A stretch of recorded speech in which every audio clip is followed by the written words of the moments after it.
طوفان نوح اور ایک بوریا کا واقعہ۔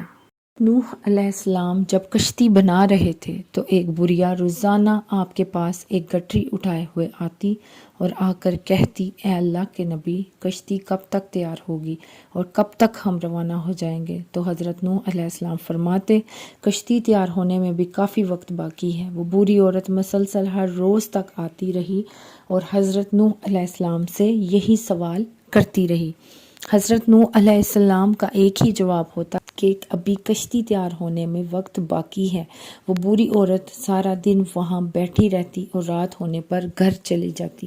حضرت نوح علیہ السلام نے اس بوریا کو کہا، اے بوڑھی اماں، آپ گھر ہی رہا کریں، جب کشتی تیار ہو جائے گی آپ کو اطلاع کر دی جائے گی۔ پھر وہ دن آ گیا جب طوفان نے سرزمین کو گھیر لیا اور حضرت نوح علیہ السلام کشتی کو لے کر چل نکلے۔ اللہ کی طرف سے حضرت نوح علیہ السلام کو بلا دیا گیا اور آپ اس بوریا عورت کو کشتی میں سوار نہ کر پائے۔ کشتی چل پڑی۔ یہ کشتی 300 گز لمبی، 50 گز چوڑی اور 30 گز اونچی تھی۔ کشتی کا اگلا حصہ مرغے کے سر اور پچھلا حصہ اس کی دم جیسا تھا۔ کشتی کے اوپر تارکول کا لیپ کیا گیا۔ کشتی میں 3 دروازے رکھے گئے۔ کشتی کی کل 3 منزلیں بنائی گئیں۔ پھر ایک دن اللہ کے حکم سے حضرت نوح کے تنور سے پانی ابل آیا تو وہ سمجھ گئے کہ اب عذاب شروع ہو گیا ہے۔ اللہ پاک قرآن کریم میں فرماتے ہیں، جب ہمارا حکم آیا اور تنور ابلا، ہم نے فرمایا کشتی میں سوار ہر جنس میں سے ایک جوڑا نر و مادہ اور جن پر بات پڑ چکی ہے ان کے سوا اپنے گھر والوں اور باقی مسلمانوں کو، اور اس کے ساتھ مسلمان نہ تھے مگر تھوڑے۔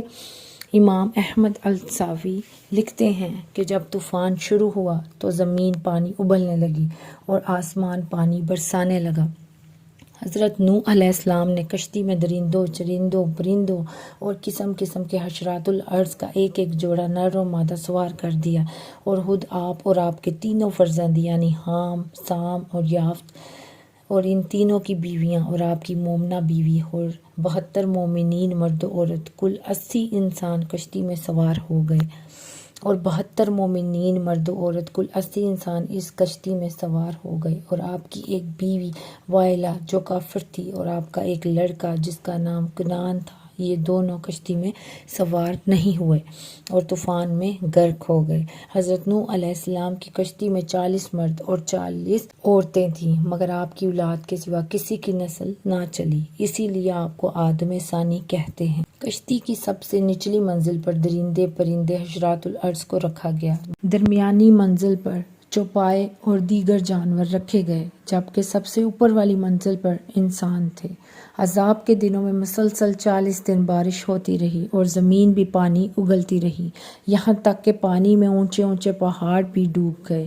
اللہ تعالیٰ کے حکم سے یہ لوگ 50 دن تک اس کشتی میں سوار رہے اور اللہ تعالیٰ نے کشتی کا رخ مکہ مکرمہ کی طرف کر دیا تھا۔ کشتی 40 دن بیت اللہ کے چکر کاٹتی رہی تھی، اس کے بعد اس کا رخ جبل جودی کی طرف کر دیا گیا تھا۔ یہاں کشتی رکی تو حضرت نوح علیہ السلام نے ایک کوے کو حکم دیا کہ جاؤ زمین کی خبر لے کر آؤ۔ کوا وہاں سے اڑا اور راستے میں اس کو مرے ہوئے جانور ملے تو کوا اس کا گوشت کھانے میں مصروف ہو گیا۔ پھر حضرت نوح علیہ السلام نے ایک کبوتر بھیجا تو جب وہ واپس آیا تو اس کے پیر پر مٹی لگی تھی۔ اس سے حضرت نوح علیہ السلام سمجھ گئے کہ اب پانی زمین کا خشک ہو چکا ہے، اور پھر حضرت نوح علیہ السلام نے آ کر وہاں پر ایک بستی تیار کی جس کا اسانین نام رکھا گیا، یعنی کہ 80 آدمیوں کی بستی۔ یوں دنیا کی پہلی کشتی کا سفر اپنے اختتام کو پہنچا۔ سفر کے اختتام پر حضرت نوح علیہ السلام نے سوچا کہ کچھ علاقے دیکھاؤں۔ حضرت نوح علیہ السلام کا گزر ایک چھوٹی سی جھونپڑی سے ہوا جس جھونپڑی میں چراغ جل رہا تھا۔ حضرت نوح علیہ السلام اس جھونپڑی میں چراغ کو جلتا ہوا دیکھ کر بہت زیادہ حیران ہو گئے کہ اتنا طوفان آنے کے بعد بھی یہ جھونپڑی سلامت ہے اور اس میں چراغ جل رہا ہے۔ حضرت نوح علیہ السلام وہاں اللہ تعالیٰ کے نام کا نعرہ بلند کیا تو وہ بڑھیا گھر سے باہر آئی اور کہنے لگی، اے اللہ کے نبی، کیا کشتی تیار ہو گئی ہے؟ حضرت نوح علیہ السلام نے اس بوڑھی عورت کو پہچان لیا اور بہت حیران ہو کر پوچھا، اے بوڑھی اماں، تجھے طوفان کے بارے میں علم نہیں ہوا؟ عورت نے جواب دیا، اے اللہ کے نبی، بس اتنا پتہ ہے کہ بادل گرج رہے تھے اور ہلکی ہلکی ہوا چل رہی تھی۔ حضرت نوح علیہ السلام عورت کی بات سن کر اللہ تعالیٰ سے دعا کرنے لگے، اللہ تعالیٰ یہ کیا ماجرا ہے؟ تو اللہ تعالیٰ نے حضرت نوح علیہ السلام کو فرمایا، اے میرے پیارے بندے، تم نے اس عورت سے وعدہ کیا تھا کہ جب کشتی تیار ہو جائے گی تو میں آپ کو لے جاؤں گا۔ اے نوح علیہ السلام، میں نے اس عورت کی جھونپڑی کو اس لیے تباہ نہیں کیا کہ میرے بندے نے اس عورت کے ساتھ وعدہ کیا تھا کہ میں اس عورت کو لے چلوں گا۔ حضرت نوح علیہ السلام اللہ پاک کی نشانی دیکھ کر خوب روئے۔ حضرت نوح علیہ السلام نے 950 سال کی عمر پائی۔ حضرت نوح علیہ السلام جس جھونپڑی میں رہتے تھے وہ اتنی چھوٹی تھی کہ آپ علیہ السلام جب سوتے تھے تو اس جھونپڑی میں آپ علیہ السلام کا جسم پورا نہیں آتا تھا، آدھا جسم جھونپڑی سے باہر نظر آتا تھا۔ جب ملک الموت آپ علیہ السلام کی روح قبض کرنے کے لیے آئے تو ملک الموت نے حضرت نوح علیہ السلام سے پوچھا، اے اللہ کے نبی، آپ نے کس طرح اس جھونپڑی میں ساری عمر گزار دی ہے؟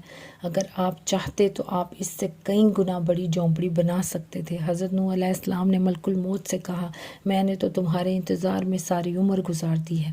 ملک الموت